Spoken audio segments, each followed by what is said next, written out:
It's my pleasure to introduce today's chair, Dr. David Rees. David is professor of digital humanities at NYU Abu Dhabi. His research interests include comparative approaches to movable literature, European languages and Arabic, digital spatial approaches to corpora, neural methods for handwritten text recognition across writing systems, and open knowledge community building in the Middle East, where he has lived and researched since 2002. Welcome, and thank you for leading today's discussion, David. The floor is all yours. Thank you, Michael, and thanks to everyone for the panelists for being here today. I think it's actually night already in Abu Dhabi, and also to our attendees today. Just want to wish everyone Ramadan Kareem if you are observing. I think today's title of the session today is Reframing Failure. It's Complicated, Collaborations and Partnerships. And so I think, the seminar that if you've been to any of the other seminar sessions, you'll see that this topic of failure runs through all of them is really an unavoidable part of scholarly endeavors. Yet for something so central to the way that we operate and to our experience, it often sits at the periphery of our writing or our training or our professional practice. And so this particular seminar series is trying to shine a light on failure, reframing it within the digital humanities, ways that we can talk about it and learn from it, write about it, and reconsider our collective relationship to it. So today, the particular angle that we're going to be taking is that of collaborations, collaborations across disciplines, across cultures, communities of practice, and different kinds of difference. And those differences, they raise questions of translating values, of inclusivity, of workplace norms, et cetera, for our community. So this session, I am happy to say, in addition to including people from the digital humanities, also has one particular practitioner, Emma Jaster, who's coming from a performing arts background. And I really am excited to include that part of the conversation. It's particularly important, actually, in my own institution, where the performing arts are very present, very important, and what we're actually trying to do is to craft a digital arts and humanities. So I'm really interested to hear what comes out of your presence today, Emma. So I'm going to start by introducing our panelists. Again, I'm David Risley from NYU Abu Dhabi, and I use he, him pronouns. So Ruth Ahnert is professor of literary history and digital humanities at Queen Mary University of London. Currently principal investigator on the project Living with Machines at the Alan Turing Institute. She gained her PhD from the Department of English at the University of Cambridge, but more recently her work is focused on the intersection between literary history and data science. She's the author of The Rise of Protestant Literature in the 16th Century, and with Sebastian Ahnert, Nicole Coleman, and Scott Weiner, The Network Turn. Second panelist today is Emma Jaster, specializing in physical expression and communication. Her work on stage, in the world, and in the classroom focuses on the cross-cultural and humanizing potential performance. She's the associate director of the Laboratory of Global Performance and Politics, where she works with international artists at the intersection of politics, performance, and develops courses to share the skills of the stage for the sake of diplomacy and advocacy. She's on the faculty of the Shakespeare Theater's Academy of Classical Acting, MFA, in Washington, D.C., and associate artist of the Heartbeat Opera in New York, where she's directing a new adaptation of Verdi's Lady M in spring 2023. Arran Rees, third panelist, is postdoctoral research associate at the University of Leeds, working on the Congruence Engine project. Arran's research interests intersect with digital cultural heritage, queer heritage, museum collection management, and online remix cultures. Arran's particularly interested in action-focused, collaborative, and autoethnographic research methodologies, and exploring the use of informality and humor in academic form.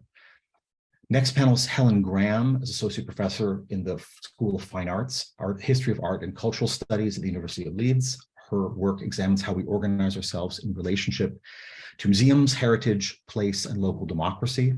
She's also the co-investigator on the Congruence Project, one of the Towards a National Collection projects. In this role, she co-facilitates, along with Arran Rees, our other panelist, the action research strand of the project. Next panelist, Caio Mello, is a PhD student in digital humanities at the School of Advanced Study. His main research focuses on the use of digital methods to study media events, with a specific focus on the Olympic Games. He's a member of Cleopatra, a Marie Curie Innovative Training Network. Daniela Major, next panelist, is an early stage researcher in digital humanities at the School of Advanced Study, where she's working on a PhD project concerning the media coverage of the European Union. Previously, she studied history and worked as a researcher at the Portuguese web archive, arquivo.pt. She's very interested in the history of ideas of Europe and in conceptualizing born digital sources as historical sources. She's also a member of Cleopatra.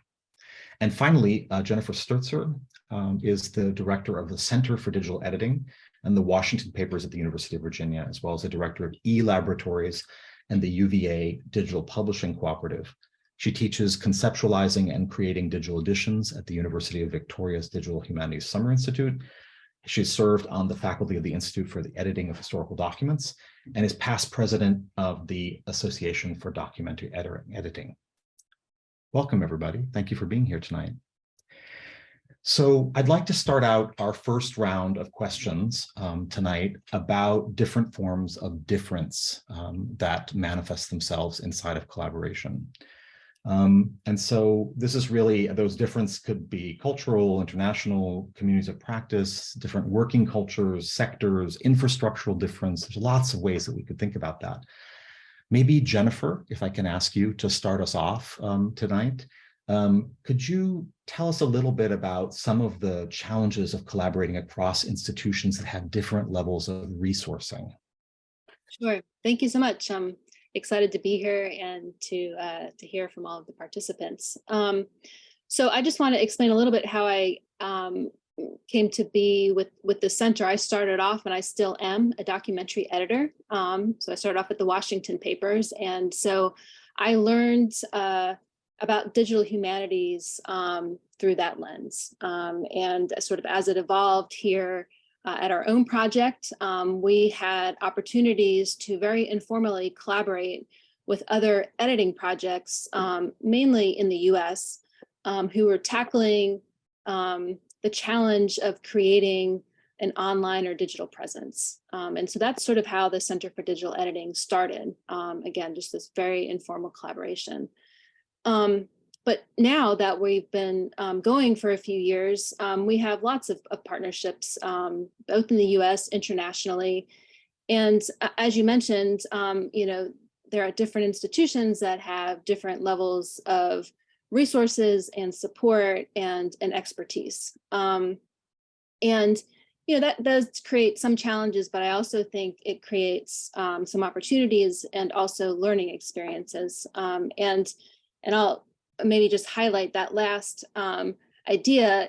This has been and continues to be a learning experience, and every collaboration, I think, really helps us grow and expand our ideas. And I think that benefits us here at the center, but then also our partnerships in the future.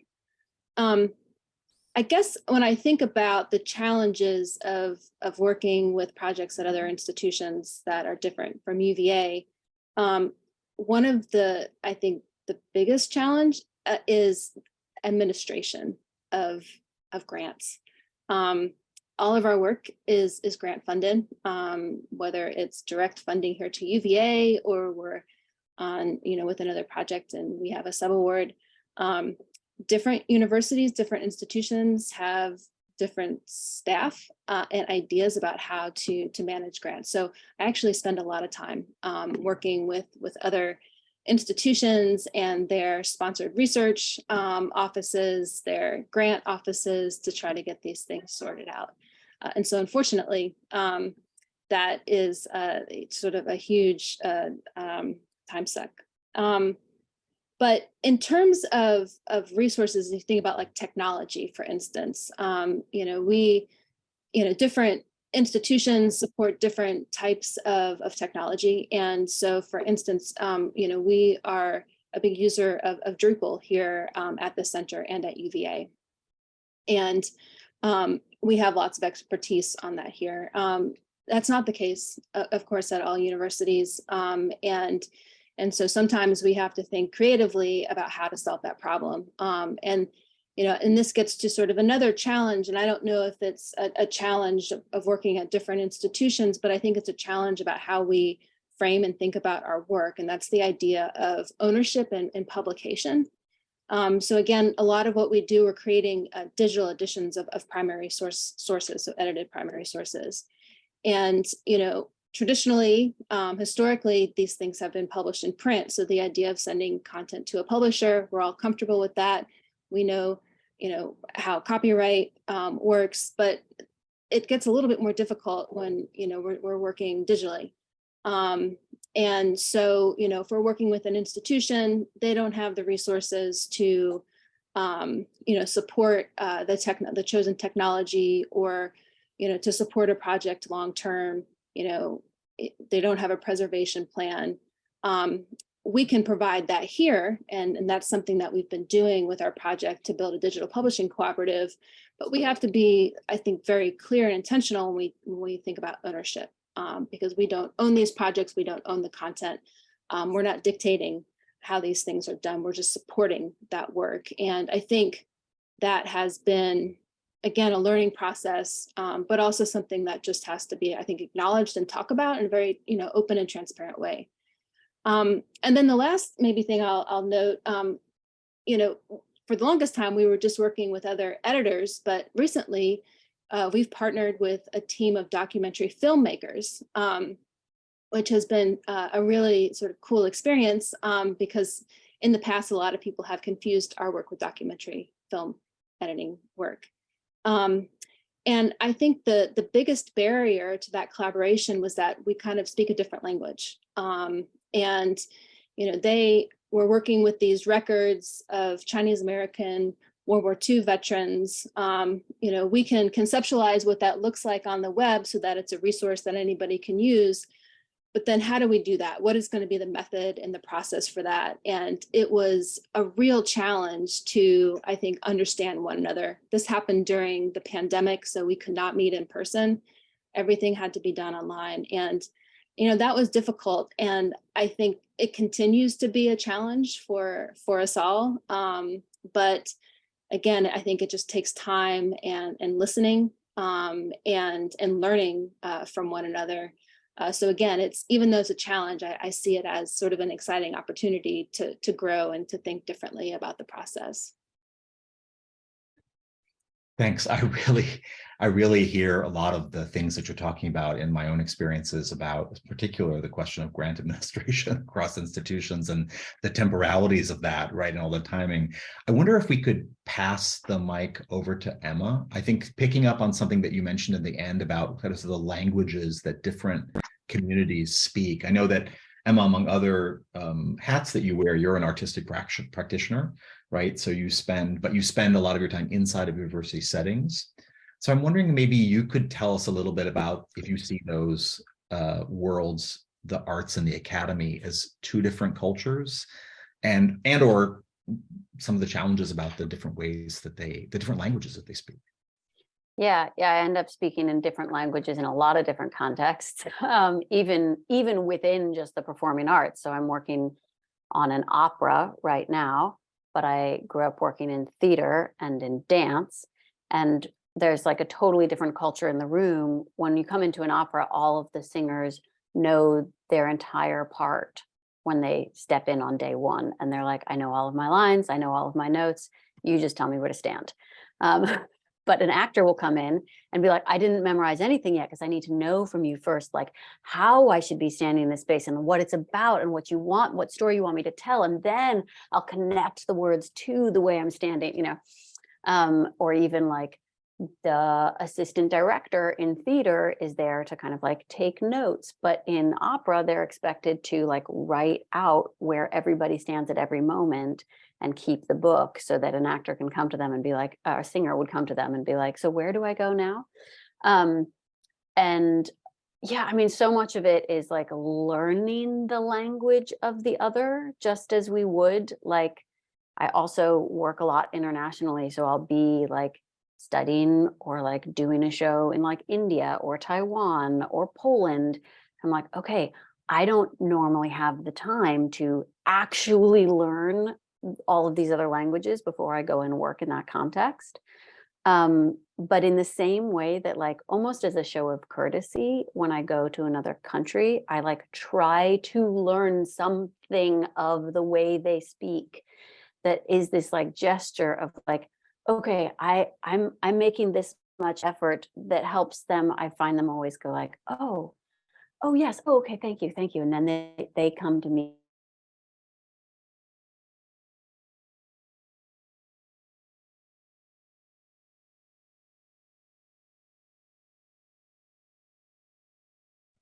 I don't know if did we lose you at the end there for a second? I lost you at a second. I don't know if it was my internet or yours. I know that you're in an internet challenged location.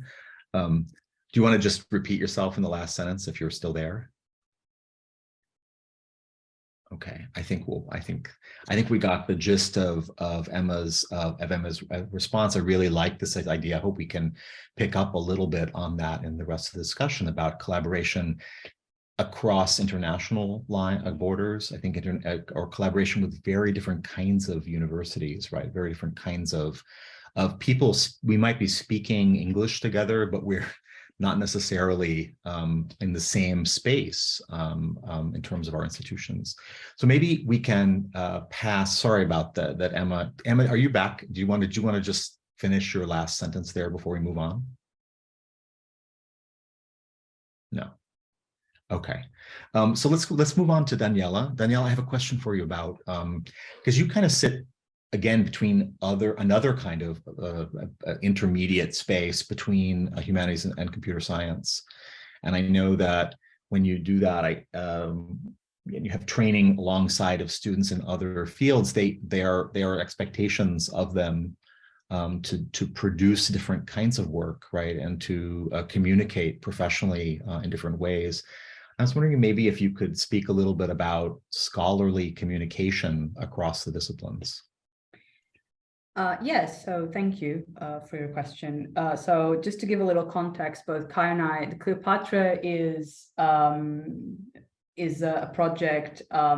It's a Marie Curie innovative training work, and it stands for Cross-Lingual Event-Centric Open Analytics Research Academy, which is a very long term. But a very interesting thing about Cleopatra is that it's organized in work packages, but it is quite computer science based. So and that for me was very, very interesting, because I came from, as you said in the beginning, I came from the Portuguese Web Archive, where I worked with a lot of computer scientists, but they were deeply aware that the service they offered was not to computer scientists, that the Web Archive was valuable essentially to social scientists, to journalists. And so with Cleopatra, I think that the very interesting thing is that what they were trying to do, and what they did do in several of the tools that they produced,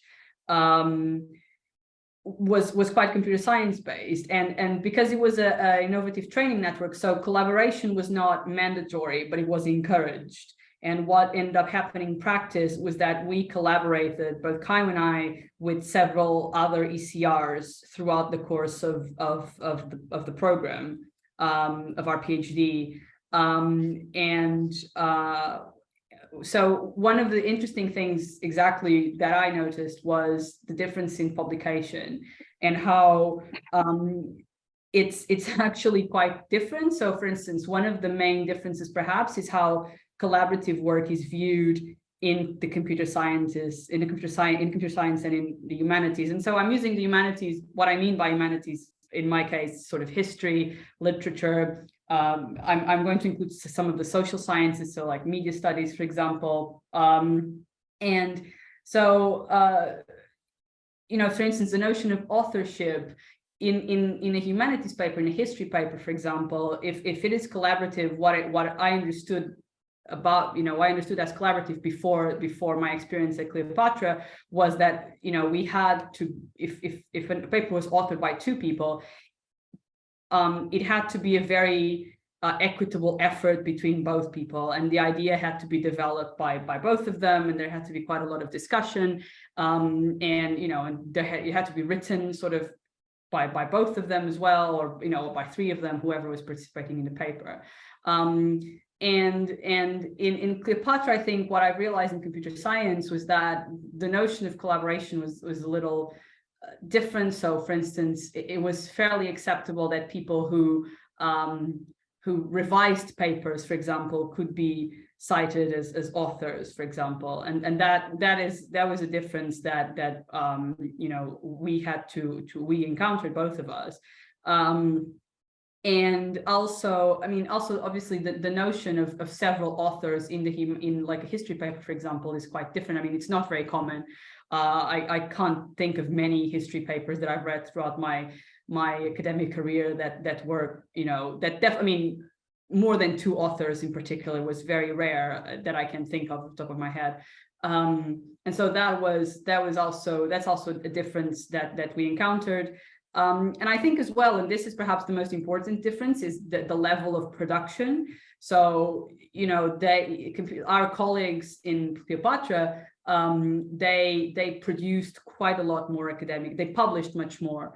And the work that we had to put in to produce a paper, a research paper, was you know, was much, well, not much bigger, but it was it just took longer to do. And this is because papers in computer science, they can be smaller, they can be, you know, they can publish a data set, or they can publish code, or they can publish, you know, something smaller that kind of becomes a component to something. And in the humanities, this is a bit harder to do. And I would say as well that another difference that I found very interesting is how, at least in our experience, the research in computer science is the purpose of it almost is quite different in a way, because it's very much about sort of generalization. So we've faced a lot of questions throughout our research of sort of like, who is this for, and who's going to benefit from this, and who's going to use this, and sometimes in the humanities, you know, and especially in history, this is not how we think. You know, we don't necessarily think in a you know, it's good when you use a method that other people can replicate, you know, or when you use something that can be used by other people. And that's definitely something I myself integrated in my thesis. And it became very important to me, for example, that the digital methods that I use in my thesis can be used by, you know, other humanities students, but this is not necessarily the point of a paper in history, for example, or a paper in you know, in sociology. Sometimes it's just analyzing a certain situation, or analyzing an event, or analyzing a piece of text, and that doesn't necessarily have to have a sort of it doesn't have to be replicated by other people. And so that was a very, very interesting difference, which you know, also means that the way we measure productivity is different in that sense, you know, because if you say in a project, oh, you have to produce, you know, 10 papers in 2 years, or 10 papers a year, or something like that, then what does that mean for, you know, a history student who can maybe write 1 per year or 2 per year, you know? So that you know, you do have to think about that, I think, when it comes to interdisciplinary projects with several people from different fields. Thank you. I can definitely recognize that when you have I even wonder when I hear that about how you arrange that kind of material on a CV, you know, in the kind of classic academic sense, right? I mean, is peer review, and is that peer review, right, across all those different disciplines? Very complicated questions that you're bringing up. I think maybe Ruth has something to say about this, actually, along the lines of authorship and credit across disciplines from a different perspective, I think, because I think that, you know, what I liked about what you said, Daniela, is that how you're sort of opening, in a way, digital humanities opens us to another work, as humanists, opens us to another world of publishing and another world of scholarly communication. But that site is also a site of tension sometimes. Ruth, do you want to comment on that idea of kind of authorship and credit and tension? Yeah, that would be great. I guess I'll speak from my experience on living with machines. So a little bit of context there. Living with machines is a collaboration between the Alan Turing Institute, the British Library, and some universities. So at its peak, we had 28 members, So they're from backgrounds in sort of very analog history, digital humanities, data science, research, software engineering. We have curators and library professionals. So we have a really kind of broad cohort of people. And I absolutely recognize what you were saying about those sort of different cultures, about not just essentially just how we work, and then how we go about crediting that work. So we've come together as a team to produce a kind of data-driven history of the Industrial Revolution. So we're using very large cultural heritage collections, but using very data-driven methods. We're designing those methods bespoke. So we have these kind of phases on the project where actually we're doing a lot of work of wrangling data. And then we're producing notebooks or tools that kind of are about extracting the data we need. And then we're designing bespoke methods. So we're kind of producing all different kinds of outputs before we get to the kind of historical output, the kind of the findings. And at the very outset of the project, we kind of set out this project charter saying, you know, this is what we think about authorship. We must credit as widely and generously as possible to all the different kinds of labor that go into a publication. And then we actually hit our first publication and we actually had to have a real conversation about like which labor we credited as an author. So people who are data wrangling, we wanted them to be authors, right? So in the end, we kind of deferred to the credit taxonomy. So I don't know if any of you have come across it. I don't know if someone could stick it in the chat, but it was really useful. And what we actually did was to the version of the article we deposited on archive, we stuck a cover sheet, which is what we call it our film credits, where we basically have all of the different kinds of credit that are given in the credit taxonomy and put everyone under that based on their contribution. So it looks utterly mad, but we felt that it was a really good representation of all the different kinds of labor that went in. We also have this kind of weird balance on the project because that's a really great thing to do. It was for a computational linguistics venue. Actually, it was quite a lot of authors for that kind of venue. So it was more than maybe you might have 4 or 6, but I think there's like, I don't know, 12 or more authors on that. Maybe there's even more, 13. So we had this kind of premise in the project that we need to strike that balance of doing innovative things that challenge publication venues to say, look, we're doing something a bit different. Especially, we're really keen to get things in history venues that have lots of authors on, to say actually history papers can be authored by lots of people. So we've got an article coming out in Technology and Culture in a couple of months that's got 5 or is it 6 authors. So that's quite unusual for a history of technology journal. So we are kind of making those statements, but at the same time, we were very, very aware that we have early career researchers on our project who need to get hired into departments. And the hiring panels probably want to see them being innovative, but they also want to see that they are researchers in their own right, producing credible research, right? And so if you're one of 6 authors, what the hell does that mean? Have you just done a 1/6 of the work? Well, that's nothing. So we had this balance that we need to get people shorter author lists, as well as, you know, things that challenge the norm. So we had this idea that early in the project, we would probably have these more generous authorship lists, with the idea that the people, especially historians who need those shorter author pieces, would get those towards the end of the project when they could build on those previous data sets, code, methods papers, and drive through citation rather than. So the idea was the pipeline, you know, if you've got something to credit it, otherwise it needs to be an author. So it's a balancing act, and we think we've done a good job because basically all the fixed term people have now gone into subsequent contracts. So that's a big hooray. It means we haven't compromised their contract, their CVs too much, but it was a bit of a wrangle, and, you know, there are feelings involved. And while it's okay for a investigator who's on a permanent contract to make a gamble and do something weird, it's not okay to make experiments with early career researchers. So yeah, we think we kind of got that balance right, but there were lots of conversations along the way.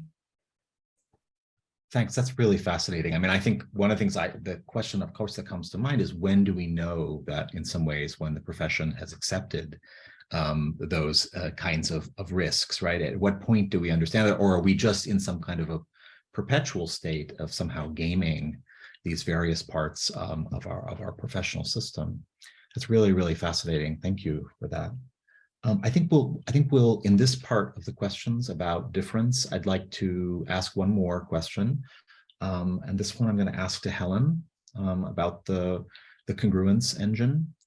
And what's interesting about the congruence engine, maybe you can tell us a little bit about it and starting your comments, is trying to work at scale. How can you talk about the challenges of another kind of difference, which is that of, on the one hand, kind of enabling parallel action, and on the other hand, building shared meaning between people? Absolutely, thank you. I'm just going to introduce a little bit about what congruence engine is, and then I'm going to hand over to Arran to take this question, if that's okay, because we co-facilitate the action research in the project. I know he's got a lot to contribute to the conversation around parallel action, how we structure our action research processes. But just to give a little bit of context about congruence engine, we're a 3-year funded project supported by the Arts and Humanities Research Council in the UK, being led by the Science Museum Group. And we're part of a larger initiative called Towards National Collection, which is essentially using, seeing how we can connect different kinds of collections together and seeing the potential of digitality to enable that. In particular, we're focusing on industrial heritage, and we're looking at developing design specifications for a participatory approach to national collections, and our action research is really key in that. And I'll hand over to you, Arran, now to talk a little bit about our research design. Thank you. Yeah, so I mean, for us, working at scale means a few different things, I suppose. First of all, Congruence Engine is working across 25 different partner organizations with a few freelancers thrown in there for good measure as well. And then secondly, we're developing these parallel investigations from what initially started kind of what we were calling hand-stitched investigations, learning to kind of learning our craft a bit, I suppose, with that, to more increasingly large, complex and entangled investigations, all led by different people. So I suppose the challenges we initially faced were related to encouraging people to just begin taking on parallel and multiple investigations, leaning into the uncertainty, I suppose, that start of an action research, or especially an exploratory action research project like ours, brings. And it was after we really started getting going with multiple investigations that there was an issue that we kind of started to work with around cohering this kind of mutual or shared understanding that became a bit more complex then. So from the beginning, we tried to build structures for the project that allow for a degree of self-organizing. We recognize that people will have different starting places on the project, have different forms of knowledge, have different motivations for being involved. So trying to have a collective understanding, even from the beginning of a project, of this scale and this kind of level of interdisciplinarity, it's quite difficult. So we started out by developing what we were calling a working group model that allowed people to set up different organizing structures as they needed. Each of them needed to have a facilitator that would be able to respond and feedback into central team meetings, which would, in theory, cohere a sense of direction for the whole project.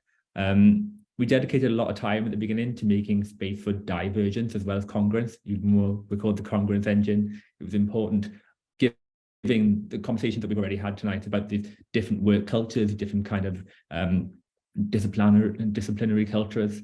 There's going to be some divergence of thought, and we didn't want that to be seen as a painful thing. We wanted the project to embrace the complexity as well.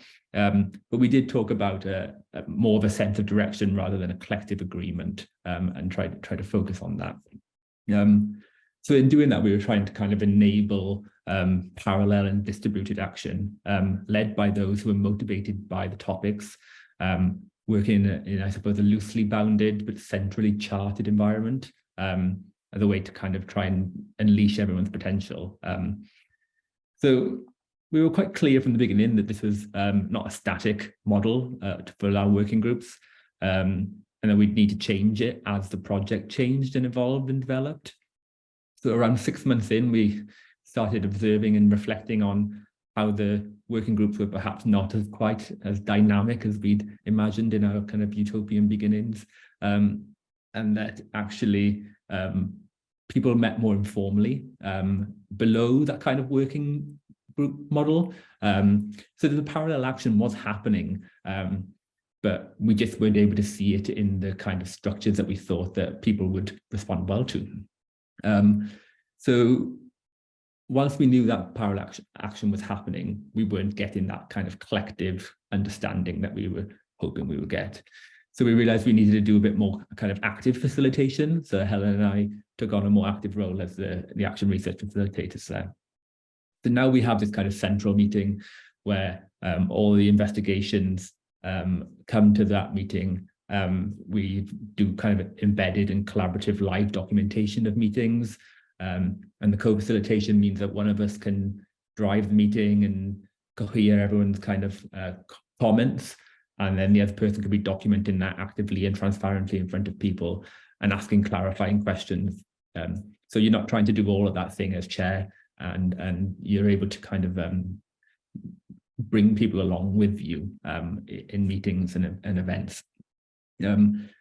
But a lot of that is happening now in a smaller group of people. So we're quite actively working through ways of widening that circle of collective understanding. Because as I said, 25 partners, but there are only like 4 or 5 people working at full-time equivalent. So there's quite a small group of people who've got like a large amount of capacity, and then we're just trying to kind of share that out. So we're documenting it through a project wiki that we've developed using Notion, and we're constantly trying to find effective ways of communicating and enlarging that sphere of collective understanding. It's a work in progress. But at the moment, we're kind of trying to do that through project workshops where we develop the ideas a bit more, then host a workshop, take it out to a lot of people and kind of bring that back in. And then we're also trying to change our kind of meeting structures as well.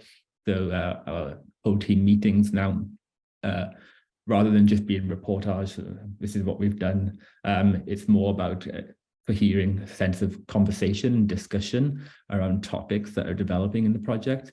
So yeah, that's kind of how we've tried to handle those challenges, which have been really interesting. Great, thank you. I think at the end of this first session, a round of questions, I think we really can say that it is complicated, right? But complication leads to very interesting new ways of working and new ways of imagining the ways that we interact with each other and bring, I love this expression, the circle of collective understanding. I hope we'll get to that a little bit towards the end of our talk this afternoon. So I have a second round of questions, and the second round of questions are a little bit different. They kind of pick up where Arran was gesturing at the end of his remarks about the kind of work that's required to build understanding, right? So if we have difference is easy to point to. We can come up with lots of ways of describing that. But what's the work or the kinds of work, the different kinds of work that are required to build that understanding? So I think if I can I start with Emma? Is Emma here? I don't know if Emma's here yet. Let me just make sure. Emma had some. I am here. Just taking. I heard you a little bit. I'm taking off my video in an attempt for better connection. Okay, but so I don't know. You tell me. Can you hear me now? I'm hearing your voice pretty good now. So how about if I ask you the first question and I'll let you answer that videoless? How about that? Great. So this one is about is asking what kinds of elements of your practice have been the most difficult to translate to non-arts partners? How do you overcome the barriers, like translating to the people who are not inside of the performing arts? Oh, yes. Well, I do a lot of physical work, both and outside of the arts. And I count on artists being pretty game to do that. And when I'm working with like students who are from the business school, for example, they might be like, I'm sorry, jumping jacks, what? How is this relevant, you know?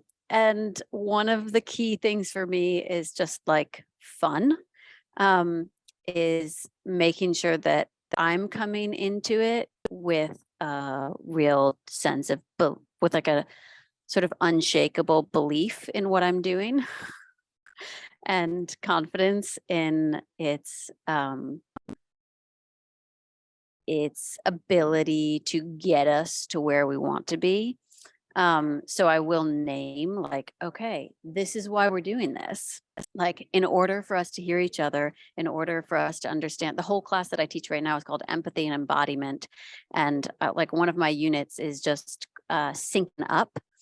And I actually have them read all about like mirror neurons first and how those work and how like actually our bodies are designed to understand each other better if we move in unison with each other. And then I have them move in unison with each other. And then they're like, okay, they're always like, okay. But I do rely on the fact that like mostly people enjoy moving.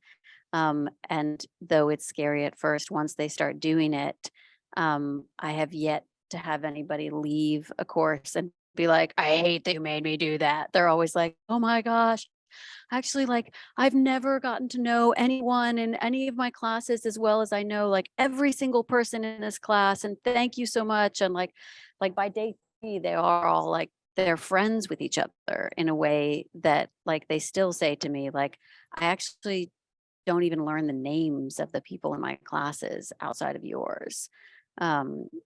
So yeah, for me, it's like it's partly the movement work and then partly the confidence in the work for myself. And then thirdly, just being like, and it has to be fun. Thank you, Emma. It was very clear, very easy to understand. I'm glad that we were able to bring you in there. I love that. I love the idea of it being fun, sort of starting out, right? And on that right footing. So thank you. My second question goes to Caio. And this is about another kind of, I guess, kind of rudimentary, very basic kind of a thing, which is the beginnings of a project, right? Like when you're just starting out. And I was hoping you might talk a little bit about the importance of getting input from many sides from the beginning of collaboration, what that might look like, how you get moving, and what's really important to know from the beginning. Yeah, thank you for the question. You know, when I was reflecting on what I could share today in this session, I started to think about my experience when I first joined the project. So as Daniela presented before, this Cleopatra project is basically a computer science project focused on like developing tools to make sense of media events that occur online. And we joined as like the social scientists or the humanities people that will bring some contributions to the project. But as most of these, Europe is a Marie Curie project, and it's part of this ITN, which has a very specific structure when they are designed. And when we joined, the project was already designed, how it should work and what should be done. And I think the first thing I thought of sharing today was like this idea of having technical versus theoretical people. And the question that came to my mind all the time was, what is the contribution of the social scientists? Like, what can they produce here? What they can bring that is useful for us? Like, and thinking, especially in digital humanities, I think this question can be more complex, like what digital humanists do and what can they bring to us? And I mean, I had lots of experience with questions like, okay, we do the technical stuff and then you interpret, or like I will bring to you, I will scrape data, I will clean, I will produce charts, and then you are there to interpret the charts. But then, I mean, no, because sometimes I have no background to interpret a chart on this topic, because my topic of research is totally different. And there is like there was a big barrier in terms of understanding what are our inputs to the project. So what can we bring to a collaborative project? And then this brings me to the idea of challenging the pipeline structure, which is like these projects are designed with this idea of like a pipeline where you have work packages 1, 2, 3, 4, 5. And then of course, me and Daniela, we were supposed to be in the last pipeline because we are there to interpret results. But the main issue is like thinking of how can we be involved from the beginning of this design to think of how work package 1 should work to benefit us at the end, or how can we all be together to do something that's less linear, but actually goes like back and forth, and then we all there is a real collaboration.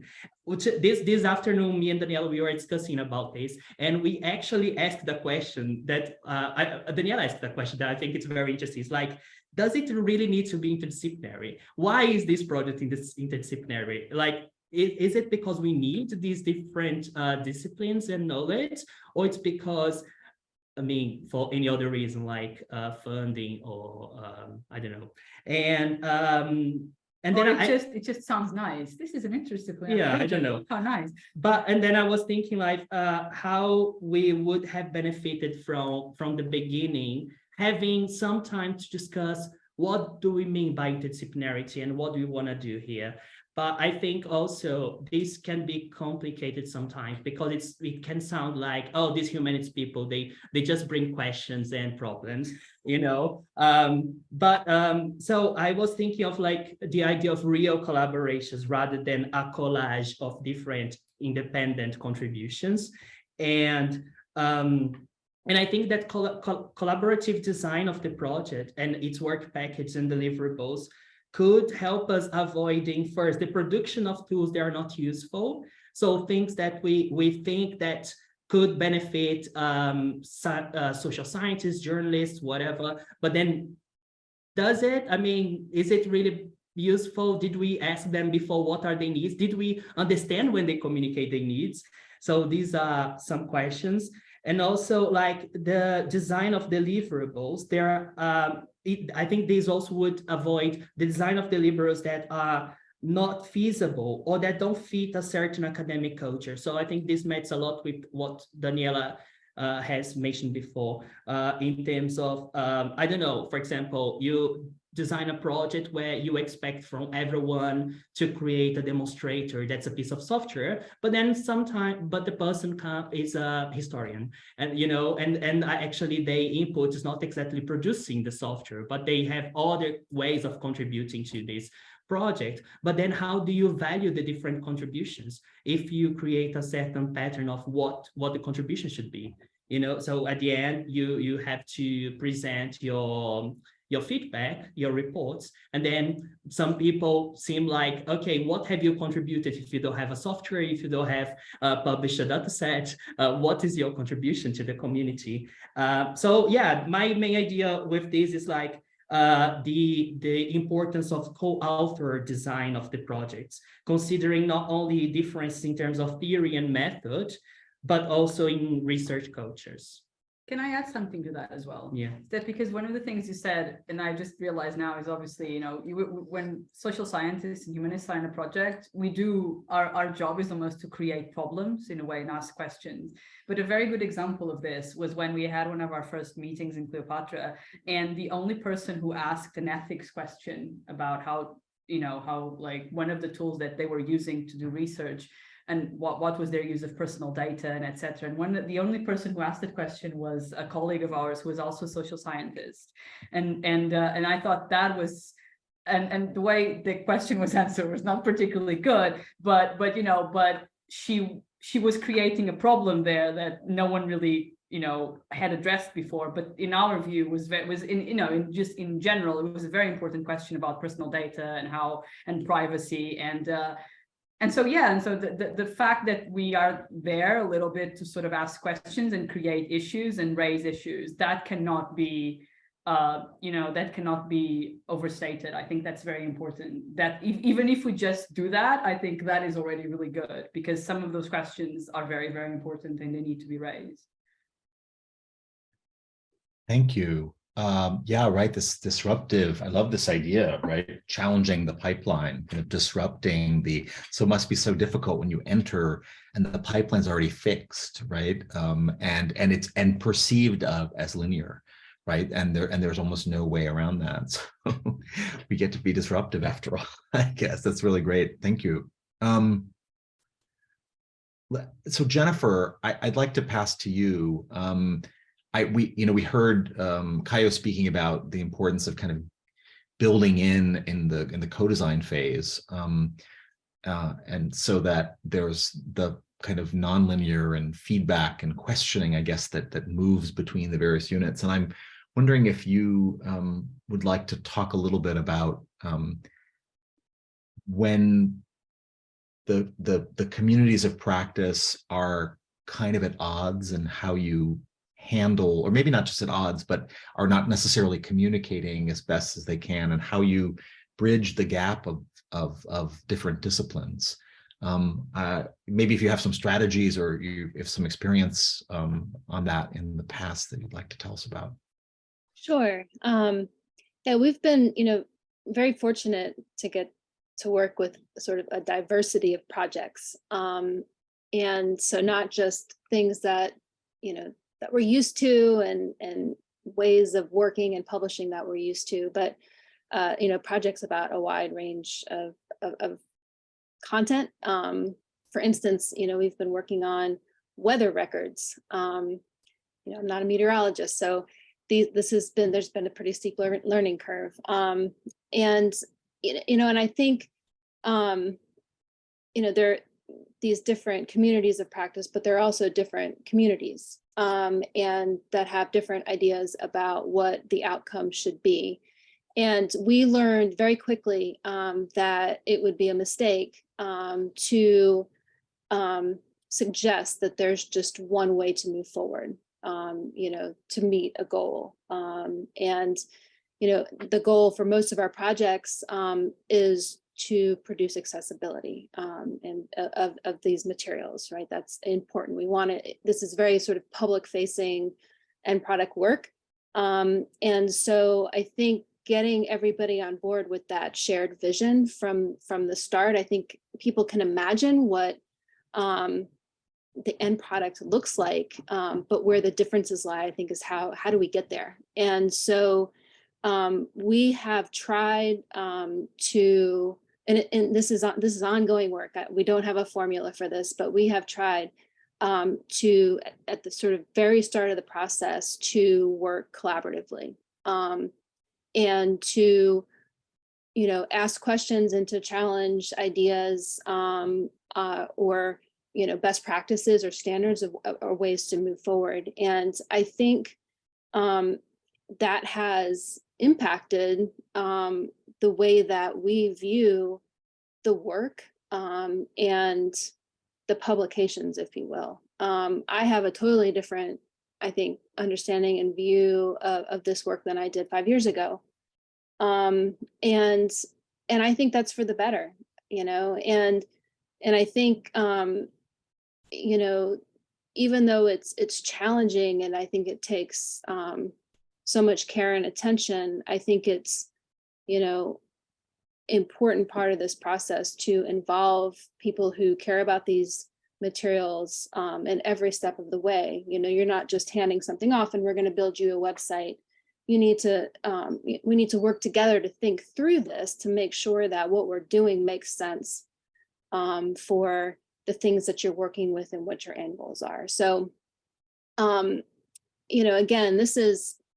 I think it's different for every project that we work with, because, we're working with folks in different fields. We're working with some partners who are at community centers, for instance, and so they, you know, they don't have sort of any of this academic thinking or boundaries or anything like that. You know, they're serving a different purpose or meeting different needs. And so I think, again, I mean, this is ongoing work, and I think it just, but the result is that I think we're producing things that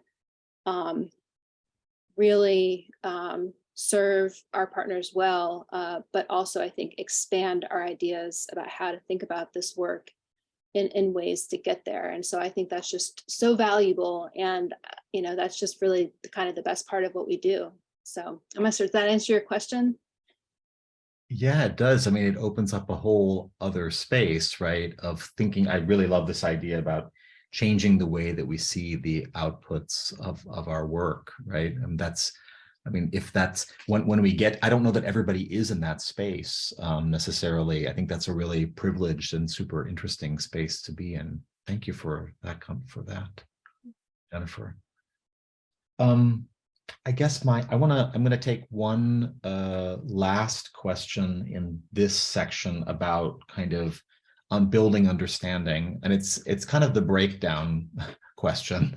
I'm gonna ask, this one's for Helen or Arran. I don't know if you'd like to split this up or not. But you have a very complex kind of environment with lots of actors and lots of people participating, and I'm wondering if you might say something about projects or people or contributors who need to get out, who step away. They realize that this kind of work isn't really what they wanted to do. So this is what we're calling, I think, the permission to exit. Maybe would you like to say something about that? Yeah, I would. It's something that I am incredibly interested in participatory action research design. So Arran's already set up just how important like parallel action is to the way we've designed our large-scale action research project. This idea that people can identify questions that they're passionately interested in, they're motivated to take part in, and you know, there's in a sense a huge impetus, momentum for them to take part in those questions.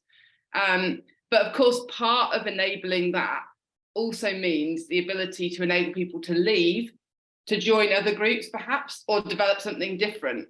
But actually this question of how we leave things is kind of quite difficult for us all to manage socially, isn't it? It's like, can be a bit quite awkward. I don't want to be part of this anymore. And it can carry quite a lot of heavy feeling, you know, of rejection, or, you know, feeling that you've got to manage other people's emotions in relationship to your choices. So I think it's a really such an interesting part of action research design. And I think there's been a real impetus, I think, in the way in which public organisations have tended to work, whether that's universities, research projects, but I'm also thinking about the sectors I know very well, museums and heritage as well, to kind of keep people, you know, bound to you in some way, to sustain relationships. And so most of the conversation about participation has been about how do we sustain and maintain relationships. And there's been good reason for that, because there's been too much bad practice of picking communities up and then dropping them again. But what I'm interested in evolving in relationship to that conversation is how do we enable like free association, effectively, like drawing on those traditions of self-organizing and autonomous politics? How do we bring some of those kinds of ideas into designing research projects that are working at scale and with lots of different types of participants? So I'm really interested in this kind of approach. It's often called open boundaries research inquiries. In other words, the ways in which the questions that we ask can really benefit from people coming in at certain times, going out at certain times. That both enables the motivations being part of to be really fired up and energetic and exciting, and you know, really make the most of the effective dimensions of that enthusiasm. But also actually like looser boundaries also mean that people can make lateral connections.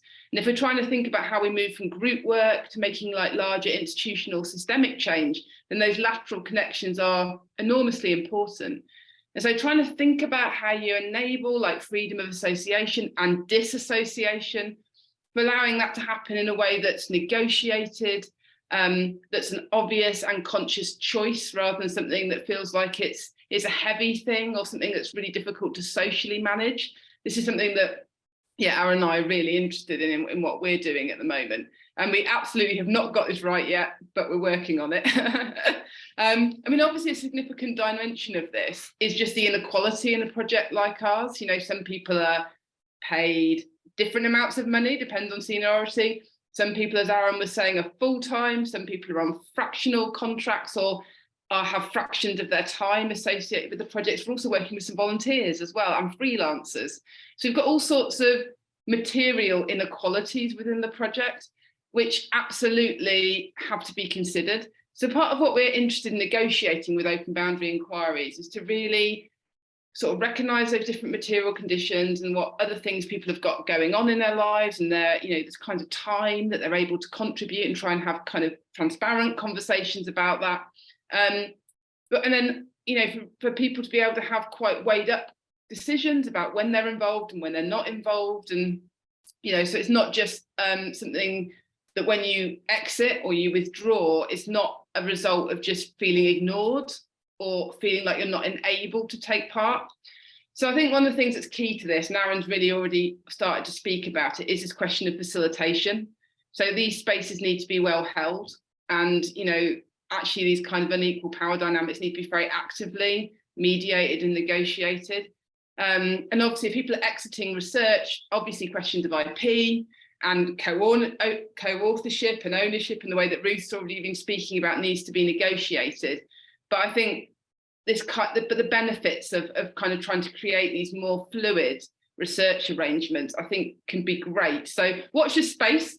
We haven't cracked it yet, but it's something we're very interested in.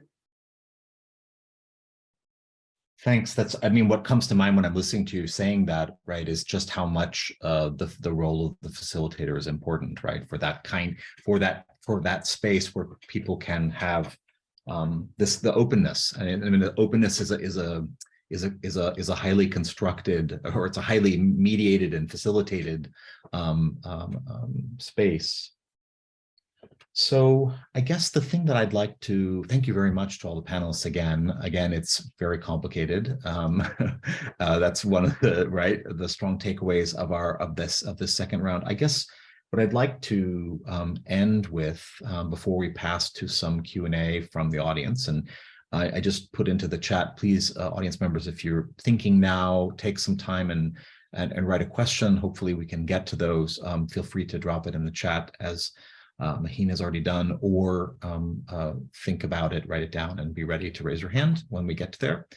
I'd like to, in this last part, I'd like to talk about some of the ways that we build explicit frameworks for collaboration, for cooperation. In other words, how communities operate. So this really picks up, I think, on the last contribution from Helen, but not necessarily at scale, not necessarily over so many different institutions at the same time. But I know that one of the ways that people do this is they write a charter, right? A project comes together and they agree to a certain set of values. I guess that can, hopefully that values and that are embedded in that charter can also be embedded in a pipeline, right? As we heard from Caio, but not necessarily as we have also heard. Another thing is that people sometimes do is they draft codes of conduct, something that we know of from the corporate world. Certainly, it's very common. I'd like to pass. I'm going to ask Ruth first, but I'd like to keep this part of the seminar a little bit more open. If anyone else would like to chime in on this, I'm going to ask Ruth first to say something about creating those charters and codes of conduct and how they work when you have different institutions. And thanks ever so much. So we wrote a charter when we got our project funded. We wrote it as a set of investigators before we did the hiring, so that we could say, look, these are the values that we think we're going to hold as a project, so you know what you're getting yourself into. But then we regarded it as a living document. So we kind of had statements about like how we wanted people to work together, working in person. Who knew that we weren't gonna, working in person as much as possible.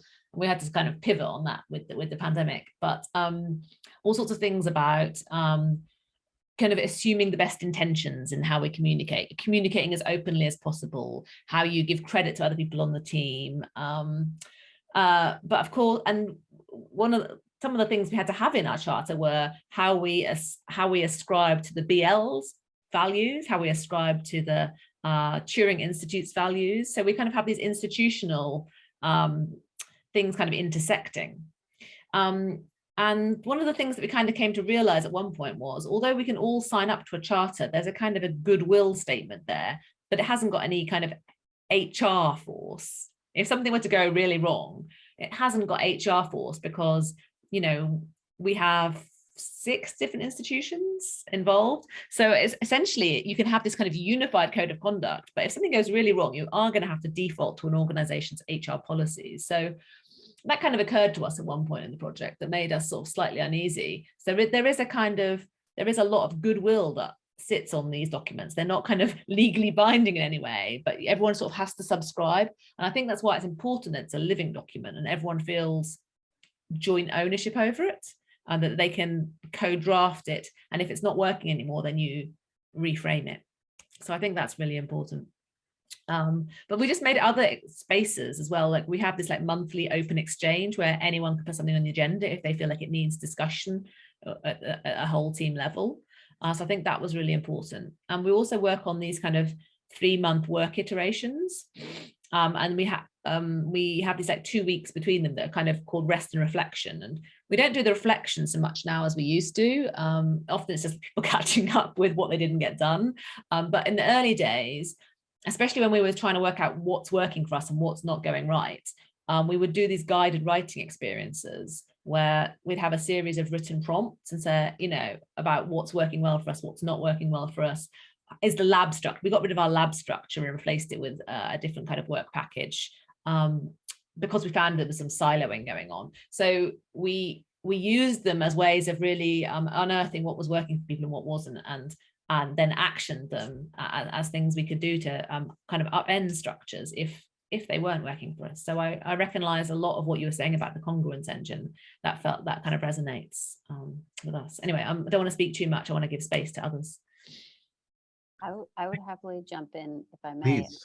because this is something that we do a lot in theater right now. It's very like au courant to have a community agreements, which sounds sort of like this charter thing. And it usually goes in addition to a contract. So the contract is a thing that's going to cover all of the, like, if something actually goes wrong, like legalities and like expectations on that. But the community agreements are more around like, what is the culture that we're building? How do we like to work together? And one thing that's become really important to me is I often see these community agreements are kind of done in advance of the project by whoever's organizing the project, and then the people participating in it kind of receive it and sign it. And I feel it's so important that actually, if we call it community agreements, that they're built by everyone, and anyone who is meant to sign on to them should have a say in what is in them. So when I start a process like the one I'm working on right now, it's like they had community agreements. I was like, that's great. Those are all good. And then on day one, like with the people who were in the room with me, I was like, okay, what do we need here together? What do you all need in order to be able to come each day and like bring your best work and feel like you are not only like able, but excited to take risks and fail in this space, since we're talking about failure, and do the work that you are excited about. Some of you guys were also talking about passion earlier in this. And I'm like, yeah, you have to be like, I want my collaborators to be excited about what they're doing in the room. If they're just here to serve my vision, like we're not going to get anything new. So I really focus on the community agreements being something that like each person has a say in writing together on the first day. And we can name anything is game. It's like, maybe in our agreements, we need to say like, you know what, if I need to not show up on this certain day, like I need to be able to do that. And then we all talk about it and are like, does that work for us? Does that not work for us? And how can we make that work for us? Yeah, so I'm all about those. I also want to name, oh my gosh, Adrienne Marie Brown and Emergent Strategy. I don't know if any of you are familiar with that book, but she writes so eloquently and powerfully around these kind of power structures and building community. And the term that came up was moving at the speed of relationships. I think, Helen, when you were speaking, that made me think of that. I was like, yeah, you have to move at the speed of relationships, which is not the same speed as the speed of productivity or efficiency or product. And I know it's like so oversaid in my industry anyway, but like process over product is real. Like if I focus on the process, then I have to trust that the product will be what it needs to be. And if I focus on the product, then I have a whole bunch of overstressed, overworked people, which is like what I see mostly in the world. Thank you. Thank you for interjecting that, Emma. I think that's so important. I think to pull together what you and Ruth were also talking about, right, is this, that when we think about a code of conduct, even a code of conduct sounds so parochial, right? It sounds so top down, kind of imposed on people. It sounds like something that you would get when you go to school, right? And where the power doesn't allow you to renegotiate that, or doesn't allow you to bring a community's values, right, to the fore. So I think I just wanted to just acknowledge that. I think that's really amazing. And then this idea that you could have a living document, right? You could have a living code of conduct. And very often we don't see that. We see sort of static, sort of one-time codes of conduct that I guess might be individually, maybe in the classroom or something, renegotiated with students, but certainly not across the community. So I think that's really amazing. Maybe I just can also open up to the group and ask if there are other ways that people have experimented with creating value-centered collaboration, ways of continually to sort of develop, taking values as something which are living and which emerge from a community. Would anyone like to add something to the conversation so far? I don't mind saying a small piece on that. First of all, David, just to kind of agree with what you said there as well about sometimes when I hear code of conduct, I think, oh, this is a set of rules that are being predefined. In museums, there's codes of ethics, which are good to have code of ethics, definitely, but I don't think that many people sit down and go, before I make this decision, let me just reflect on my code of ethics. And we see them across multiple kind of sectors, and they all kind of say similar things, but they don't then blend in. They don't kind of blend together properly. So yeah, I totally recognize what you're saying there, but I also am really excited by the way in which you're talking about kind of codes of conduct, Ruth and Emma, these kind of community agreements. I think in Congruence Engine, we've not really designed a code of conduct or tried to kind of predefine certain values, but there are things that come from the action research that kind of Helen and my approach to facilitating the action research as well. I think developing a philosophy of kind of openness, transparency, and iteration. So nothing is fixed. We're always open to. We'll suggest this might be an interesting way of framing something, but it's always open to negotiation and suggestion. We've tried to set that up from the very beginning without a real kind of formalization of them, I suppose. I don't know if you do agree with that, Helen, but yeah. Yeah, I mean, I think it's obviously these kind of the concept of a code of conduct, it comes from a kind of normative framework where you can identify in advance a sort of set of behaviours and practices that can be, that have force in some way and that might be constraints as well as enablements on certain kinds of behaviour.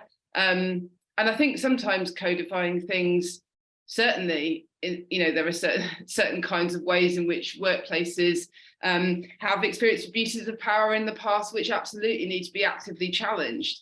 I guess it's kind of trying to find that way in which those ways of working are actively negotiated, alive, and therefore active within what what everyday kind of practice is. But of course, writing that down can be quite helpful too. So I think part of what we're saying is there's the sort of the dynamic relationship between the emergent the kind of like the kind of a form of codifying and the kind of active and onwardly negotiating approach that's probably necessary. So yeah. Thanks. Is there anyone else who'd like to chime in on that? Otherwise, I think we could probably move. We have a couple questions in the Q&A, in the chat from the audience. So first, I have a comment and a question from Maheen, speaking about collaborations that are not common in academia. People from the humanities have hundreds of ideas regarding digitizing certain things, but materializing it requires a collaboration, which is not common practice, not at least in this part of the world. I'm not 100% sure which part of the world you're speaking about, but I wonder if anybody from the panel would like to comment on what might be a solution. How can you put people from different disciplines onto a similar page with respect to digitization? I think that's the question. Would anyone like to address that?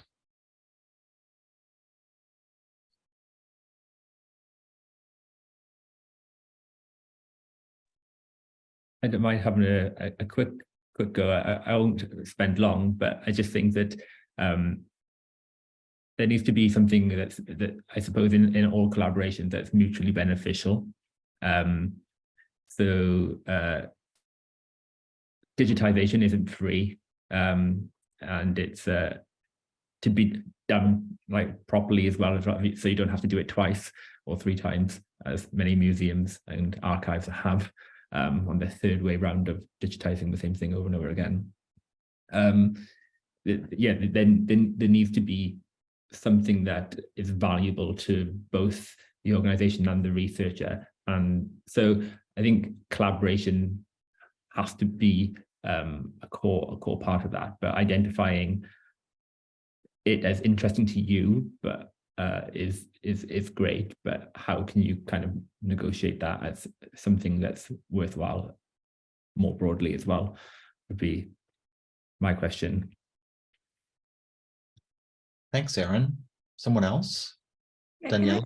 Yeah, I just have I think it's not about digitization, but Caio and I were talking about this earlier, about how when you think about collaboration between the social scientists and other like computer science or computational linguistics, I think this is something that has to start at the very early level.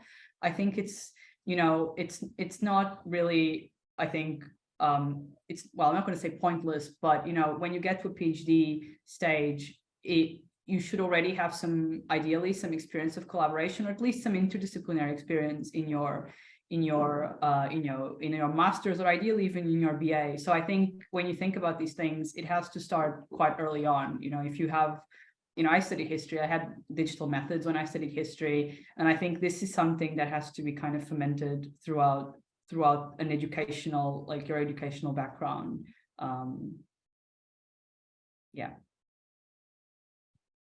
Thanks.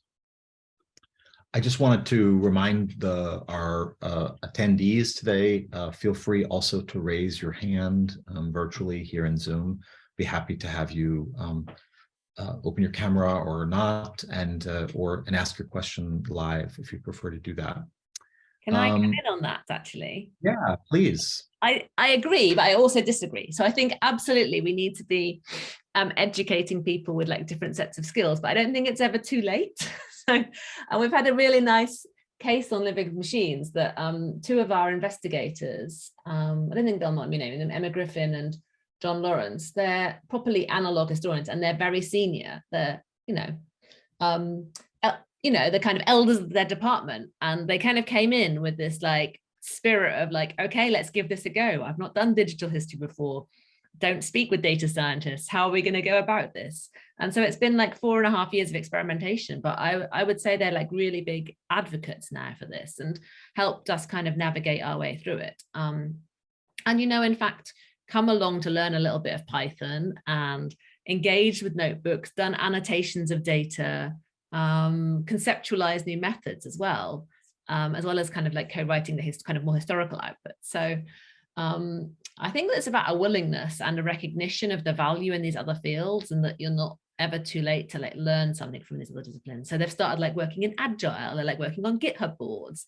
So it's been really, really awesome. And it's been gone the other way, that we've kind of had, you have data scientists who really don't think the humanities have much to offer, but luckily, well, the data scientists who ended up on our project, they're the ones who wanted to start up a reading group. So we had like a reading group where we were reading historiography together, but also we had like a let's read 19th century novel together so that we can kind of really get the culture.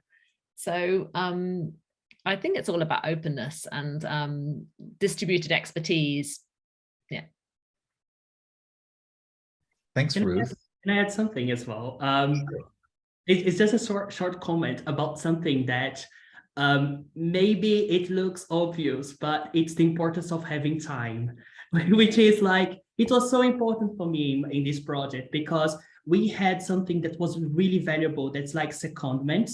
So we had the opportunity of going through another institution or receiving colleagues in our institution and having like 2 or 3 months to work together. And in these 3 months, we didn't have to come up with a complete project that has a conclusion or anything, but we had time to discuss things. And like one of my publications from this project came from this opportunity of having a colleague here at SAS and having like 3 months just to discuss and try to get different kinds of data and understanding what could benefit both of us and our interests. And sometimes what happens is that we don't have time to do this. It's like, oh, you just have to finish, there is a deadline, and we don't have time to this kind of conversations. So I think this is also important, and I wish we had more in academia. And also resources, money, just like time. I mean, but I think what Ruth was saying is absolutely correct. I think we have to be sort of willing to acknowledge that we don't know everything about everything, and just contacting people, right, and asking questions. And that's how, we've approached our work. We want to talk with as many people as possible to weigh in on a project that we're working on. And I think that slowly builds a community, right? And that it crosses fields of practice, different types of institutions and organizations. But I've seen just, based on my own experiences, I've seen this happen. I've seen this grow. And I think you need time and resources to do something like this. But I think it's so important. And I think we all end up sort of better in the long run with better tools and methods and outcomes. And I think it's so important, especially in humanities, that we continue to engage and really make that a priority and be very intentional about it.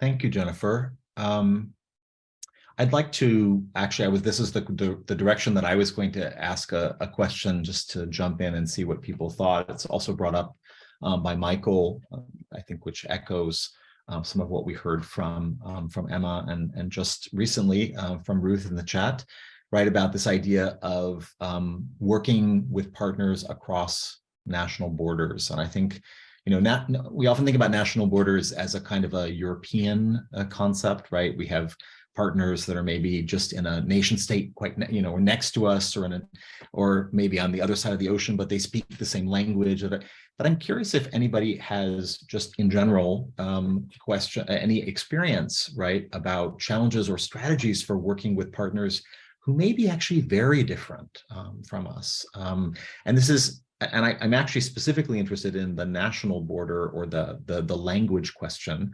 Would anyone like to address that that question? Go ahead, Emma. Yeah, and it also ties in well with one of the things I've been thinking about hearing you all speak, is just like listening, and how important, like we need time, because we need time to actually listen to each other. And if we're collaborating like this in a sort of circular or radial fashion, as opposed to a like triangular or linear fashion, we have to actually take the time to hear what the other people are saying and allow that might be different from what we thought we were coming in with, and allow that to change our course. So with all of that in mind, I'm thinking, so we actually have a practice at the Lab for Global Performance and Politics that is designed specifically to like develop listening skills, where you sit with a partner and they like answer a question and you just listen, and you don't try to listen in order to respond, and you don't try to listen in order to make your point or correct or anything. You just listen in order to listen. That's the only thing. And then you learn their text, and then you speak it back to them word for word, like with all of their pauses and their hesitations and their little nonverbal moments of confusion or whatever. And it develops this like muscle for actually really hearing the other people. And it's called In Your Shoes, and we practice it regularly and teach it at the lab. I'm sure Michael can drop some resources in the chat on that.